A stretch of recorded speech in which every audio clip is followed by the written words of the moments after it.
한겨울밤 그녀는 쫓겨났습니다. 남편이 죽은 지 석 달, 상중에 임신했다는 이유로 홀로 아이를 낳고 악착같이 살아냈습니다. 그리고 1년 후 그녀는 다시 그곳으로 돌아갔습니다. 그녀가 돌아온 진짜 이유는 한겨울 밤이었습니다. 눈보라가 거세게 휘몰아치던 그날 시골 종가의 대문은 굳게 닫혀 있었습니다. 검은 대문 앞에는 한 여인이 서 있었습니다. 그녀의 이름은 한서윤이었습니다. 서윤은 보자기 하나를 품에 안고 있었습니다. 눈발이 옷깃을 파고들어도 움직이지 못했습니다. 뒤를 돌아보니 방금 자신을 내쫓은 시어머니의 창문에서 불빛이 보였습니다. 그 빛은 차갑게 멀어져만 갔습니다. 30살의 서윤은 이 종가에 시집온 지 5년째였습니다. 남편은 반년 전에 세상을 떠났습니다. 갑작스러운 교통사고였습니다. 그녀는 상중에 몸을 숨기고 조용히 살았습니다. 그런데 한 달 전 그녀는 자신이 임신했다는 사실을 알게 되었습니다. 남편이 죽기 직전 둘은 마지막으로 함께 있었습니다. 그때 생긴 아이였습니다. 하지만 마을 사람들은 믿지 않았습니다. 상중에 임신이라니 말이 되느냐는 반응이었습니다. 남의 씨 아니냐? 종가 체면이 뭐가 되겠어? 소문은 삽시간에 퍼졌습니다. 이 소문을 가장 적극적으로 퍼뜨린 사람은 따로 있었습니다. 남편의 먼 친척인 박노식이었습니다. 그는 평소 종가의 재산을 탐내던 사람이었습니다. 그에게 서윤의 임신은 절호의 기회였습니다. 그는 마을 어르신들을 찾아다니며 말했습니다. 상중에 임신이라니 말이나 됩니까? 집안 명예를 위해서라도 내보내야 합니다. 그의 말에는 거짓 근심이 가득했습니다. 실제로는 서윤만 쫓아내면 종가의 재산이 자신에게 넘어올 것이라는 계산이 깔려 있었습니다. 시어머니 윤옥자는 모든 것을 알고 있었습니다. 그녀는 박노식의 음모도 마을 사람들의 수군거림도 며느리의 억울함도 다 알고 있었습니다. 하지만 그녀는 아무 말도 하지 않았습니다. 어느 날 저녁 윤옥자는 서윤을 방으로 불렀습니다. 서윤은 무릎을 꿇고 앉았습니다. 시어머니는 창밖을 보며 오랫동안 침묵했습니다. 눈발이 세차게 내리고 있었습니다. 오늘 안에 이 집을 나가라. 시어머니의 목소리는 차가웠습니다. 감정이 전혀 실려 있지 않았습니다. 서윤은 고개를 들었습니다. 이유를 물으려 했습니다. 하지만 윤옥자는 등을 돌렸습니다. 이유는 없다. 그냥 나가면 된다. 서윤은 떨리는 손으로 바닥을 짚었습니다. 5년 동안 정성껏 모셨던 시어머니였습니다. 남편이 죽고 난 후에도 그녀는 이 집을 지켰습니다. 그런데 지금 아무 설명도 없이 쫓겨나는 것이었습니다. 어머님, 제가 무슨 잘못을... 말대꾸하지 마라. 내일 아침이 되기 전에 모습을 감춰라. 윤옥자는 돌아서서 방을 나갔습니다. 문이 닫히는 소리가 유난히 크게 들렸습니다. 서윤은 그 자리에 무너져 앉았습니다. 뱃속의 아이가 움직이는 게 느껴졌습니다. 그 작은 움직임이 그녀를 더욱 절망스럽게 만들었습니다. 1시간 후 서윤은 작은 보자기 하나만 들고 집을 나섰습니다. 시어머니가 몰래 건넨 것이었습니다. 아무 말 없이 방문 앞에 놓여 있었습니다. 서윤은 그 보자기를 품에 안았습니다. 무엇이 들었는지 확인할 여유도 없었습니다. 대문을 나서는 순간 눈보라가 얼굴을 후려쳤습니다. 뒤에서 낮은 목소리가 들려왔습니다. 박노식이었습니다.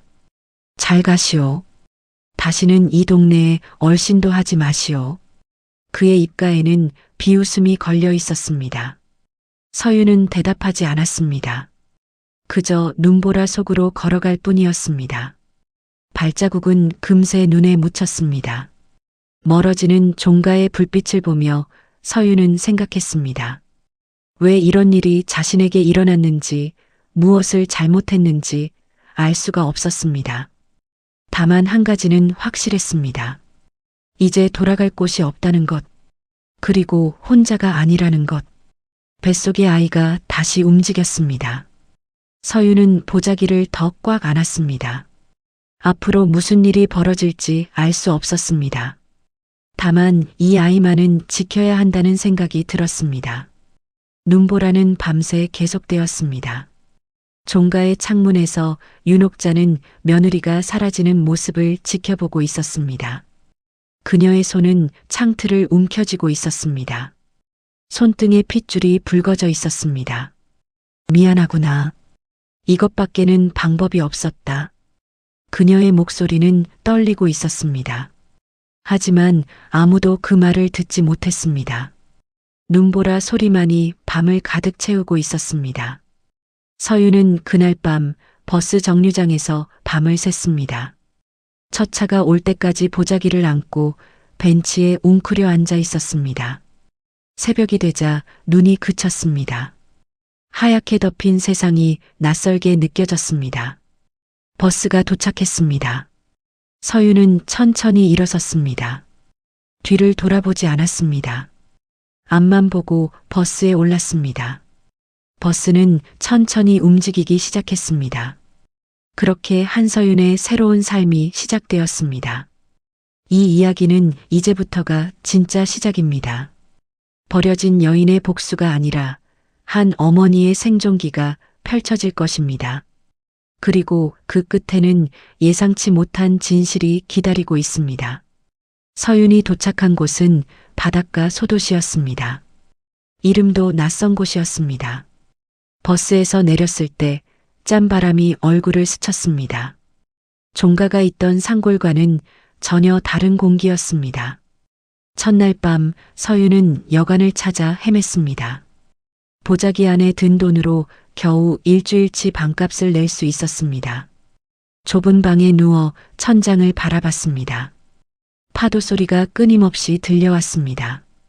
그 소리가 낯설면서도 위로가 되었습니다. 일주일이 지나자 문제가 생겼습니다. 돈이 떨어진 것입니다. 여관 주인이 방문을 두드렸습니다.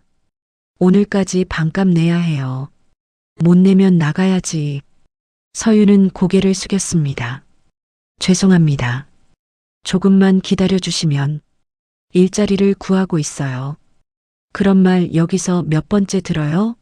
내일 아침까지 짐 싸요. 문이 닫혔습니다. 서유는 배를 감싸 안았습니다. 배가 조금씩 불러오고 있었습니다. 임신 석 달째였습니다. 일자리를 구하기에는 애매한 시기였습니다. 다음 날 아침 서유는 짐을 싸고 나왔습니다. 거리를 걸으며 일자리 구인 광고를 찾았습니다. 식당 설거지, 청소일, 공장 야간 근무. 어디든 좋았습니다. 하지만 대답은 똑같았습니다. 임신한 사람은 안 돼요. 나중에 출산휴가 어쩌고 하면 골치 아파요. 애 낳고 다시 오세요. 서유는 한나절 동안 10곳이 넘는 곳을 찾아다녔습니다. 다리가 후들거렸습니다. 허기가 밀려왔습니다. 하지만 돈을 아껴야 했습니다. 편의점에서 삼각김밥 하나를 사서 공원 벤치에 앉았습니다. 그때 옆에 누군가 앉았습니다. 나이 지긋한 여자였습니다. 손에는 호떡 봉지를 들고 있었습니다. 하나 먹어봐요. 따끈따끈해요. 서유는 놀라 고개를 들었습니다. 낯선 사람이었습니다. 하지만 그 눈빛은 따뜻했습니다. 괜찮습니다. 저는 괜찮긴. 배 나온 사람이 김밥 하나로 버티면 안 되지. 받아. 여자는 호떡을 서윤 손에 쥐어주었습니다. 그리고 자신도 하나를 꺼내 먹기 시작했습니다. 서윤은 망설이다가 한 입 베어 물었습니다. 단맛이 입안에 퍼졌습니다. 눈물이 날 것 같았습니다. 나는 최분이라고 해요. 시장에서 반찬 장사해요. 당신은? 한서윤입니다. 갈 데 없어 보이는데 맞아요? 서윤은 대답하지 못했습니다. 최분희는 한숨을 쉬었습니다. 따라와요. 우선 잘 곳부터 해결하고. 최분희가 데려간 곳은 허름한 반지하 방이었습니다. 곰팡이 냄새가 났습니다. 햇빛이 거의 들지 않았습니다. 하지만 서윤에게는 감사한 공간이었습니다. 여기 전세 살던 사람이 야반도주했어요. 주인이 내 친구인데 당분간 여기 있어요. 대신 방값 대신 새벽에 포장마차 설거지 좀 해줘요. 서윤은 그 제안을 받아들였습니다. 다른 선택의 여지가 없었습니다. 그날부터 서윤의 새로운 일상이 시작되었습니다. 새벽 4시 알람이 울렸습니다. 서윤은 몸을 일으켰습니다. 배가 무거웠습니다. 하지만 움직여야 했습니다. 포장마차로 가서 전날 밤 쌓인 그릇들을 닦았습니다. 기름때가 손에 달라붙었습니다. 찬물에 손이 얼었습니다. 아침이 되면 시장으로 갔습니다. 최분희를 도와 반찬을 날랐습니다. 점심때는 식당에서 설거지를 더했습니다. 저녁이 되면 온몸이 쑤셨습니다. 하지만 잠들 수가 없었습니다. 뱃속의 아이가 자주 움직였기 때문입니다. 석 달이 흘렀습니다. 서윤의 배는 눈에 띄게 불러왔습니다. 일하기가 점점 힘들어졌습니다. 어느 날 시장에서 무거운 박스를 옮기다가 비틀거렸습니다. 최분희가 달려왔습니다. 이러다 애 다쳐. 이제 그만해요. 아니에요. 괜찮아요. 조금만 더. 괜찮긴 뭐가 괜찮아. 얼굴이 새하얗잖아. 최분희는 서윤을 앉혔습니다. 물을 가져다 주었습니다. 서윤은 물을 마시며 눈물을 참았습니다. 최분희가 한숨을 쉬었습니다. 돈 때문에 그러는 거 알아요. 하지만 몸 망가지면 끝이에요. 애 낳을 때까지는 쉬어요. 쉬면 방값은 어떻게 내요? 걱정 마요. 내가 주인한테 말할게. 애 낳고 다시 갚으면 돼. 서윤은 고개를 숙였습니다. 고맙다는 말이 목에 걸렸습니다. 최분희는 서윤의 어깨를 두드렸습니다. 나도 옛날에 혼자 애 키웠어요. 그때 도움 못 받아서 얼마나 힘들었는지 알아요. 그러니까 받아요. 이 도움. 그날 이후 서윤은 일을 멈췄습니다. 반지하 방에서 대부분의 시간을 보냈습니다. 창밖으로 사람들의 발만 보였습니다. 구두, 운동화, 샌들. 세상은 계속 움직이고 있었지만 서윤은 멈춰 있었습니다.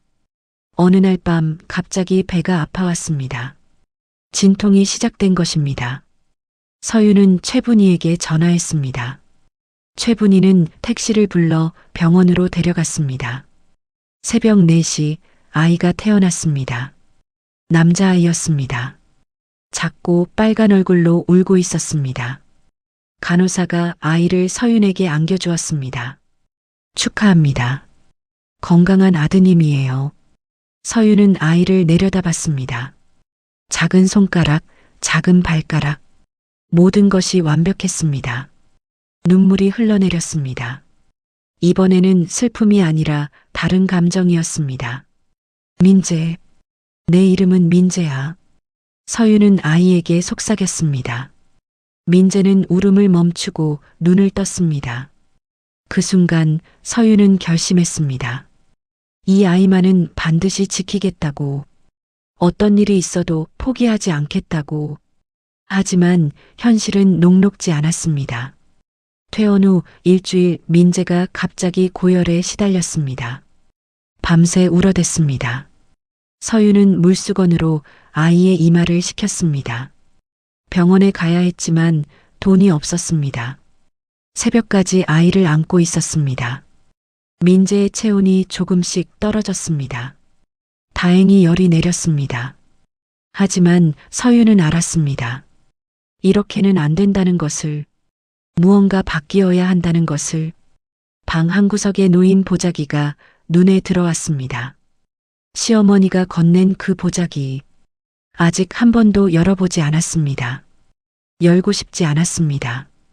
그 안에 무엇이 들었든 그것은 자신을 버린 사람이 준 것이었기 때문입니다. 하지만 지금은 달랐습니다. 민재를 위해서라면 무엇이든 해야 했습니다. 서유는 천천히 보자기를 풀기 시작했습니다. 손이 떨렸습니다. 보자기 안에서 무엇이 나올지 서유는 알 수 없었습니다. 다만 한 가지는 확실했습니다. 이제 더 이상 피해자로 살지 않겠다는 것. 이 아이의 엄마로서 살아남겠다는 것. 그것이 서윤의 새로운 결심이었습니다. 서윤은 보자기를 무릎 위에 올려놓았습니다. 민재는 요람에서 잠들어 있었습니다. 새벽 2시, 세상이 가장 조용한 시간이었습니다. 파도 소리만이 창문 너머로 들려왔습니다. 손이 떨렸습니다. 이 보자기를 받은 지 벌써 9달이 지났습니다. 한 번도 열어보지 않았습니다. 열고 싶지 않았습니다. 시어머니에 대한 원망이 아직 남아 있었기 때문입니다. 하지만 이제는 달랐습니다. 민재를 위해서라면 자존심도 내려놓을 수 있었습니다. 서유는 천천히 매듭을 풀었습니다. 낡은 천이 펼쳐졌습니다. 안에서 첫 번째로 나온 것은 서류 뭉치였습니다. 서유는 그것을 펼쳤습니다. 토지 등기 서류였습니다. 종가의 땅 문서였습니다. 명의는 남편 이름으로 되어 있었습니다. 두 번째는 예금 증서였습니다. 금액을 보고 서유는 숨이 멎는 것 같았습니다. 5천만 원. 남편 명의의 통장이었습니다.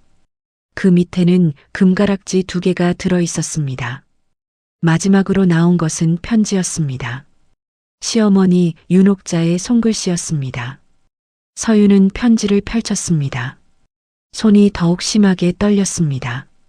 편지는 이렇게 시작되었습니다.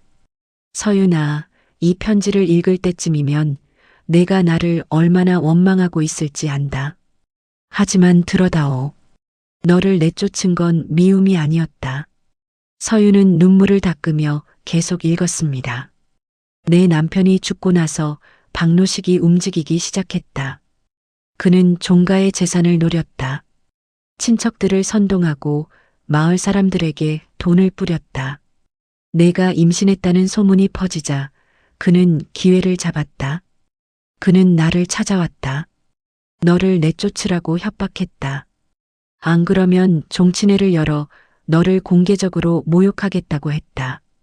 내 뱃속의 아이가 누구 씨인지 DNA 검사를 요구하겠다고도 했다. 서유는 편지를 잠시 내려놓았습니다. 가슴이 먹먹했습니다. 시어머니가 그런 일을 겪었다는 것을 몰랐습니다. 나는 생각했다. 너를 이 집에 두면 박노식의 공격이 끝없이 이어질 것이다. 마을 사람들 앞에서 내가 모욕당하는 모습을 볼 수는 없었다. 무엇보다 내 뱃속의 아이, 내 손주가 위험해질 것 같았다. 그래서 결정했다. 너를 보낼 수밖에 없었다. 차라리 내가 악인이 되는 게 낫다고 생각했다. 박노식이 만족할 만큼 냉정하게 너를 내쫓았다. 그가 의심하지 않도록. 서유는 눈물을 흘리며 편지를 읽었습니다. 시어머니의 얼굴이 떠올랐습니다. 그날 밤 창밖을 보던 그 차가운 표정. 이제야 그 의미를 알 것 같았습니다. 이 보자기 안에 든 것들은 모두 내 것이다. 남편이 남긴 재산의 일부다.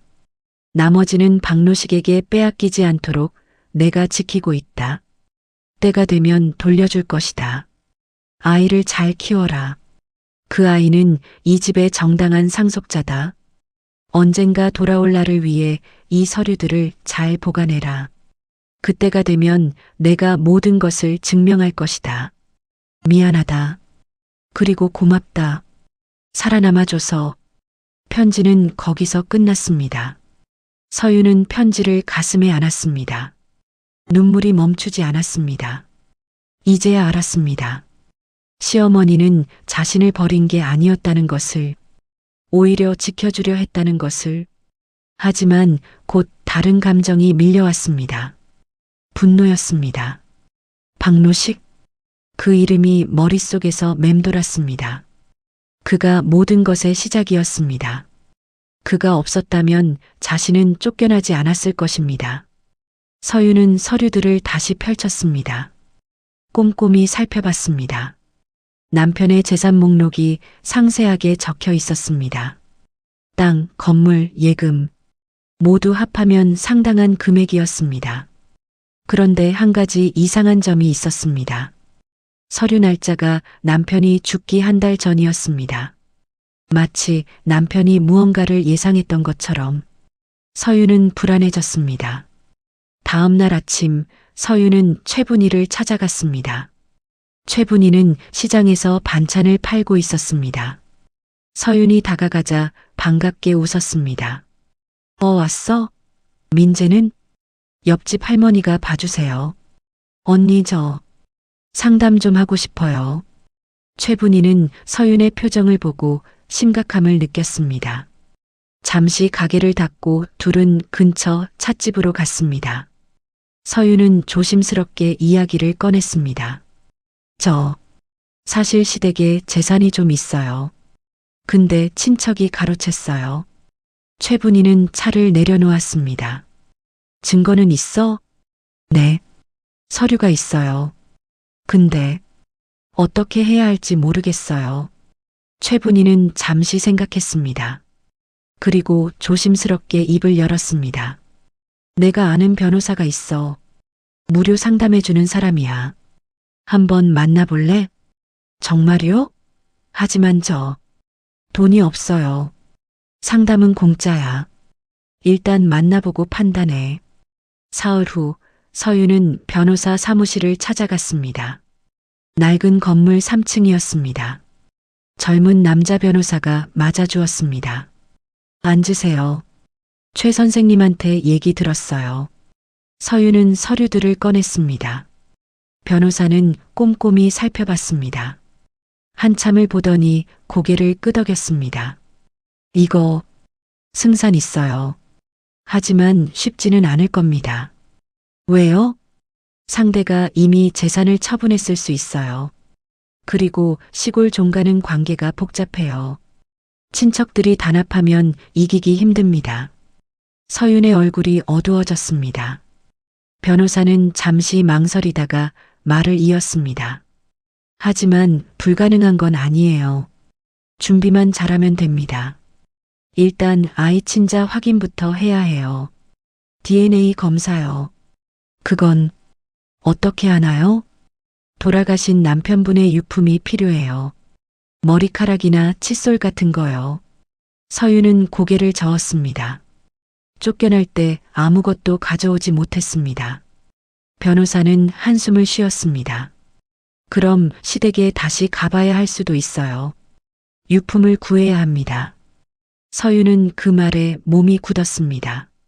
종가로 돌아간다. 생각만 해도 두려웠습니다. 하지만 다른 방법이 없었습니다. 그날 밤 서윤은 민재를 안고 창밖을 바라봤습니다. 달이 밝았습니다. 민재는 평화롭게 잠들어 있었습니다. 미안해, 민재야. 엄마가 너를 위해 다시 그곳에 가야 할 것 같아. 서윤은 아이의 이마에 입을 맞췄습니다. 결심이 섰습니다. 도망치는 삶은 이제 끝이었습니다. 이제는 맞서야 했습니다. 민재를 위해서, 그리고 진실을 위해서. 하지만 어떻게 돌아갈 것인가? 박노식은 여전히 그곳에 있을 것입니다. 시어머니는 어떤 상태일까? 그리고 마을 사람들은 자신을 어떻게 볼까? 두려움과 결심 사이에서 서윤은 긴 밤을 보냈습니다. 서윤은 민재와 함께 종가로 돌아가기로 결심했습니다.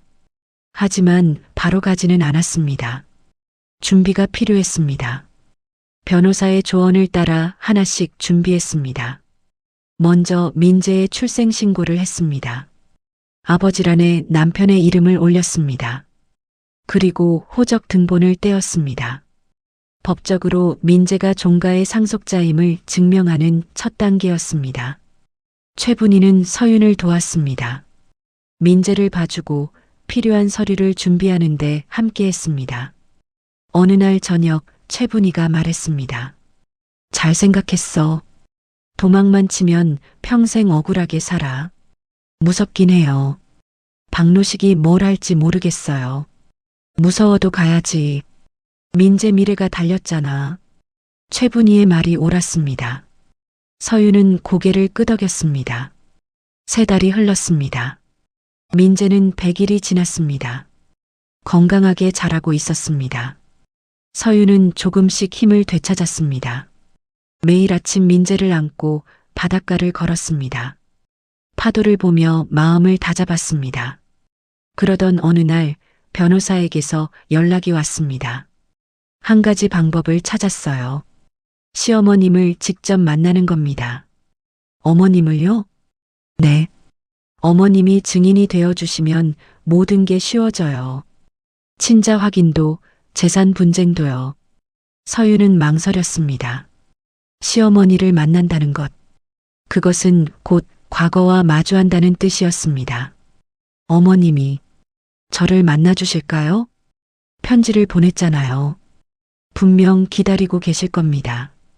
서유는 일주일을 고민했습니다. 그리고 결정했습니다.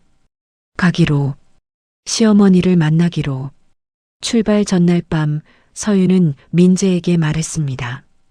민재야, 내일 할머니 만나러 가자. 내가 태어난 집으로.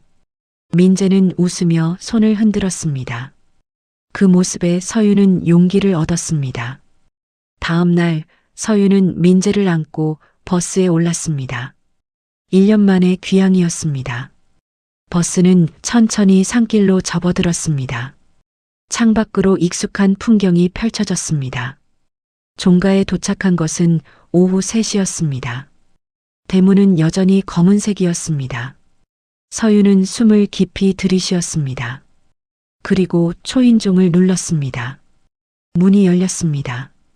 낯선 여자가 나왔습니다. 가정부 같았습니다. 누구세요? 저, 한서윤입니다. 어머님을 뵈러 왔어요. 여자의 얼굴이 굳었습니다. 잠시 망설이더니 안으로 들어갔습니다. 조금 후 시어머니 윤옥자가 나왔습니다. 1년 사이 많이 늙으셨습니다. 머리는 더 휘어졌고 허리는 굽었습니다. 하지만 눈빛은 여전히 날카로웠습니다. 그 눈이 서윤을 보더니 민재에게로 향했습니다. 시어머니의 입술이 떨렸습니다. 손이 허공을 더듬었습니다. 서윤은 민재를 안고 한 걸음 다가갔습니다. 어머님, 손자예요. 민재예요. 윤옥자는 민재를 바라봤습니다. 눈물이 고였습니다. 그녀는 천천히 손을 뻗어 민재의 볼을 만졌습니다. 닮았구나. 내 아버지를. 목소리가 떨렸습니다. 서윤도 눈물이 났습니다. 윤옥자는 서윤을 보았습니다. 들어와라. 안으로. 서윤은 시어머니를 따라 안으로 들어갔습니다. 집은 예전 그대로였습니다. 하지만 어딘가 쓸쓸해 보였습니다. 거실에 앉았습니다. 윤옥자는 민재를 안아보았습니다. 민재는 할머니를 보고 웃었습니다. 그 웃음에 윤옥자의 얼굴이 밝아졌습니다. 미안했다. 서윤아. 갑작스러운 사과였습니다.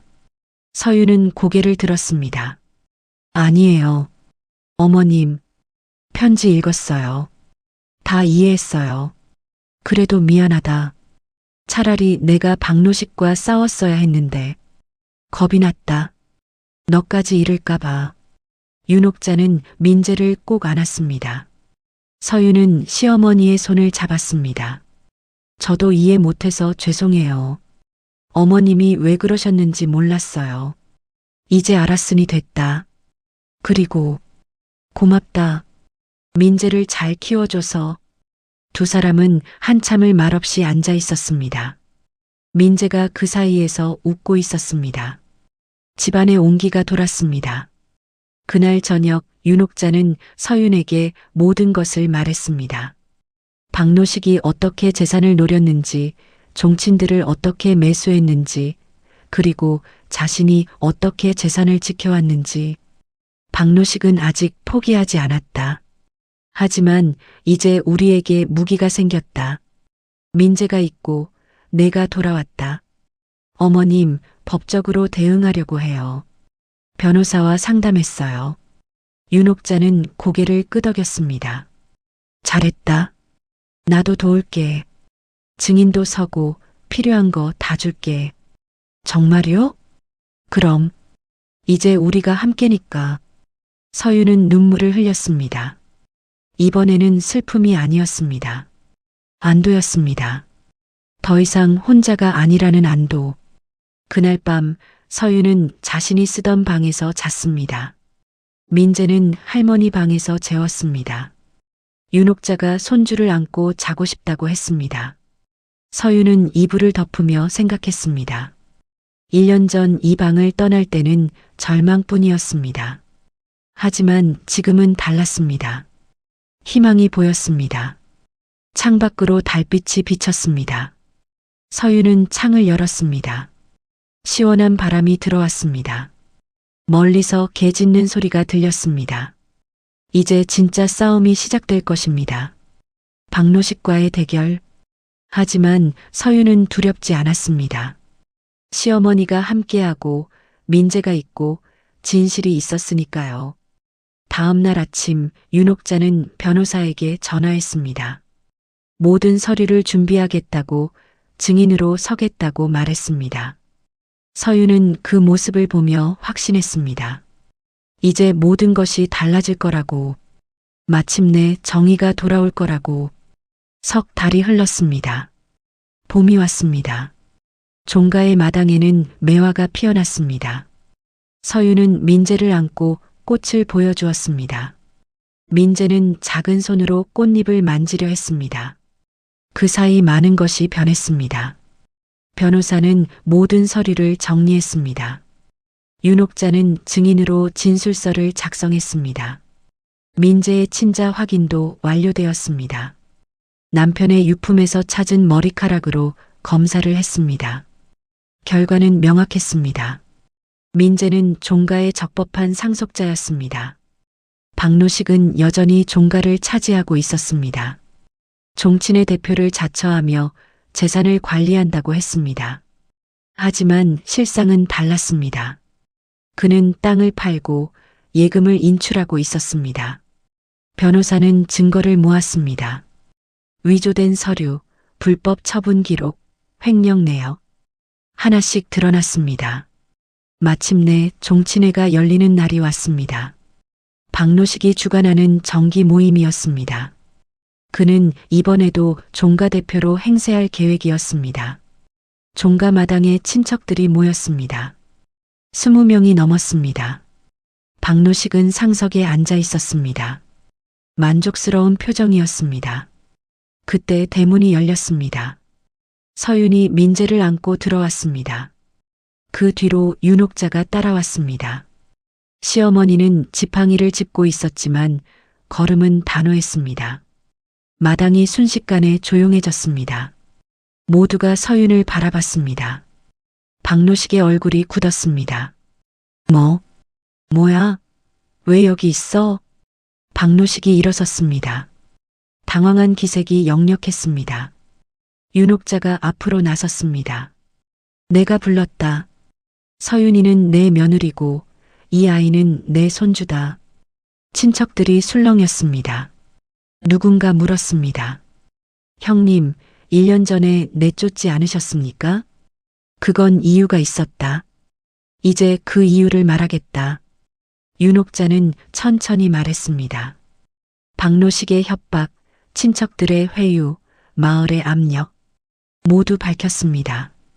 그리고 왜 서윤을 보낼 수밖에 없었는지 설명했습니다. 내 며느리와 손주를 지키기 위해서였다. 여기 두면 박노식이 해칠까봐 두려웠다. 박노식이 소리쳤습니다. 헛소리, 증거라도 있소? 서윤이 서류 봉투를 꺼냈습니다. 변호사가 준비한 자료였습니다. 친자 확인서, 재산 목록, 그리고 박노식의 횡령 증거. 다 여기 있습니다. 민재가 적법한 상속자라는 증거. 그리고 당신이 재산을 빼돌린 기록도요.